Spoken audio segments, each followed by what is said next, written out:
Ludovic Lado, dans le sillage des commentaires à chaud, n'est-ce pas, après le hoquet du pape sur la déclaration fiducia supplicans, puisque c'est comme ça que cela s'appelle, et qui autorise la bénédiction des couples homosexuels. J'ai pu lire sur votre mur, sur votre page Facebook, le pape nous a mis dans les problèmes. Bien sûr. Commentaire de texte.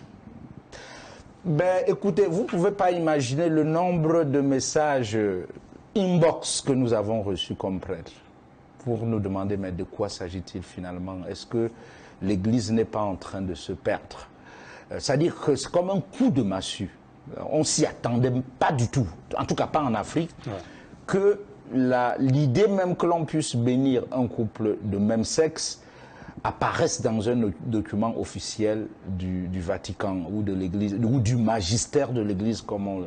Et donc ça a créé une panique générale en termes de où va l'Église, et on a passé beaucoup de temps à essayer de rassurer qu'il y a beaucoup de nuances dans ce texte, mais le lait était déjà versé, et quand il est versé, c'est très difficile de le ramasser, parce qu'il faut comprendre que ce texte a en fait, un certain passé. Parce que derrière ce texte, il y a une longue histoire.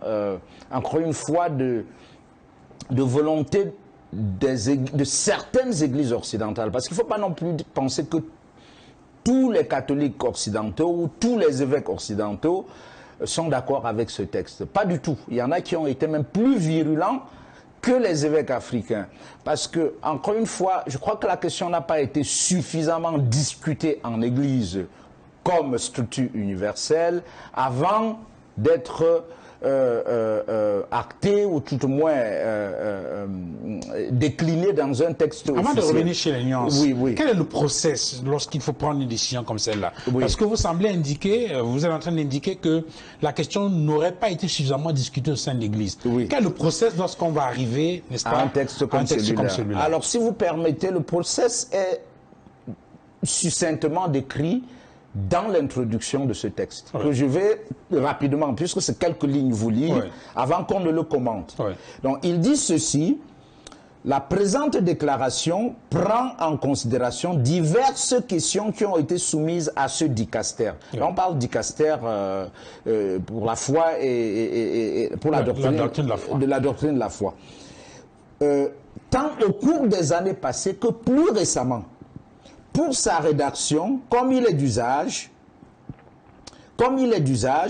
des experts ont été consultés, mais on aimerait bien savoir quels sont les noms des experts qui ont été consultés et sur quel continent. Un processus de rédaction adéquat a été mis en œuvre et le projet a été discuté lors du congrès de la section doctrinale du dicaster. Pendant cette période de rédaction du document, les discussions avec le Saint-Père n'ont pas manqué. La déclaration a finalement été soumise au Saint-Père qui l'a approuvée en y apposant sa signature. Donc vous voyez bien le process. Ça veut dire que puisque c'est des questions très sensibles, bien évidemment, parce que les dicastères, c'est comme les ministères au niveau du Vatican. Il y en a à peu près 17. Et donc celui-ci s'occupe des questions de la foi et de la doctrine. Et c'est l'un des plus connus de la place. Et donc, comme je l'ai dit depuis un certain temps, nous avons la question de l'homosexualité est devenue une question sociétale en Occident. Et même en Afrique, parce que de toute façon, on sent qu'il y a de la pression, même de la part des organisations internationales comme l'ONU, pour que ces questions-là passent en Afrique, d'abord pour qu'on dépénalise l'homosexualité dans les pays où c'est encore pénalisé, et pour qu'on normalise l'homosexualité en Afrique. Mais jusqu'ici, encore une fois, beaucoup de pays africains résistent.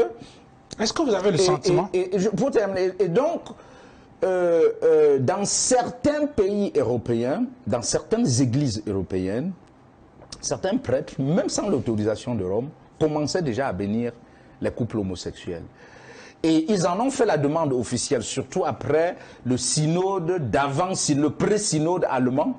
Ils ont clairement demandé au Vatican de donner l'autorisation pour que les couples homosexuels soient bénis. Et donc, on comprend ici... Pendant les rituels liturgiques ou en dehors? Mais même pendant les rituels liturgiques.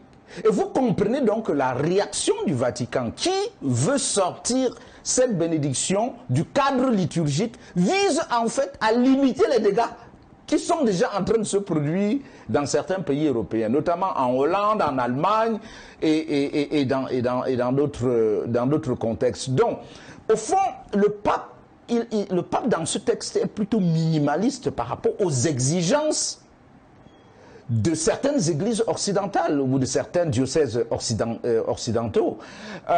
Et c'est pour cela que vous voyez bien qu'il y a beaucoup de contorsions sur le plan sémantique pour essayer de dire... Parce que justement cette nuance-là, oui. lorsque le texte indique que les couples homosexuels peuvent recevoir la bénédiction des prêtres en dehors des rituels liturgiques, qu'est-ce que cela signifie? Ben, cela signifie qu'en réalité, on ne considère comme vraiment liturgique que tout ce qui tourne, tous les rituels qui tournent autour des sacrements. Vous savez qu'il y en a 7 dans l'Église, dont le mariage. En dehors de ces cercles liturgiques, en fait, dans ce cercle de la célébration des sacrements, la messe étant le sommet de tous les sacrements, l'Eucharistie étant le sommet de tous les sacrements ou de la prière de l'Église, eh bien, autour de ces sacrements, on a une panoplie de bénédictions qui ne sont pas considérées comme étant d'ordre liturgique parce que pas directement liées aux 7 sacrements de l'Église. Et ces bénédictions, souvent formelles ou informelles, touche par exemple, quelqu'un achète une voiture, il appelle un prêtre, viens bénir. Quelqu'un a fini sa maison, il appelle un prêtre, viens bénir. Quelqu'un est malade, il appelle un prêtre, viens me bénir. Quelqu'un vient de faire son poulailler, il appelle un prêtre, viens bénir. Tout ça, ce sont des bénédictions. Mais l'Église a voulu dire que toutes ces bénédictions qui sont informelles n'ont pas le même poids que les bénédictions d'ordre liturgique. Alors vous êtes en train de dire, peut-être pas vous, mais sur la base, j'explique ce qui est dans le texte. Vous êtes en train de dire, Père Ludovic Lado, que lorsqu'un chrétien tient par exemple son chapelet, si le chapelet est béni à l'église, cette bénédiction n'a pas la même valeur que lorsque le chrétien attendrait le prêtre dans la cour pour bénir le même chapelet. Non, pas nécessairement. Dans l'Église, ça ne change pas grand-chose, puisque le texte dit bien que ces bénédictions peuvent se faire, par exemple, dans le cadre d'un pèlerinage, dans un sanctuaire. Et donc, même dans l'Église, à la fin d'une messe, un chrétien peut vous approcher et dire « bénissez mon chapelet » ou hors de l'Église. C'est pour ça que je dis que quand on dit liturgique, c'est lié au sacrement. Et je crois que, et encore une fois, il faut comprendre l'intention du pape, qui, à mon avis, à la base, n'a rien de malsain. Mais dans le contexte qui est le nôtre, c'est incompréhensible. Ce que je veux dire, c'est quoi? C'est que quand les gens vous disent, quand les gens veulent, quand les gens vous demandent de bénir des unions homosexuelles, c'est-à-dire carrément bénir les mariages homosexuels, et que vous leur dites que non, l'Église, et c'est ça l'enseignement de l'Église jusqu'ici, c'est que l'Église jusqu'ici dit le mariage, le terme mariage ne peut s'appliquer qu'à l'union sacramentelle entre un homme et une femme. Là, il n'y a aucune ambiguïté. Parce que j'ai lu sur les réseaux sociaux que non, le pape a autorisé le mariage la bénédiction des mariages homosexuels. C'est absolument faux, les mariages homosexuels. Par contre,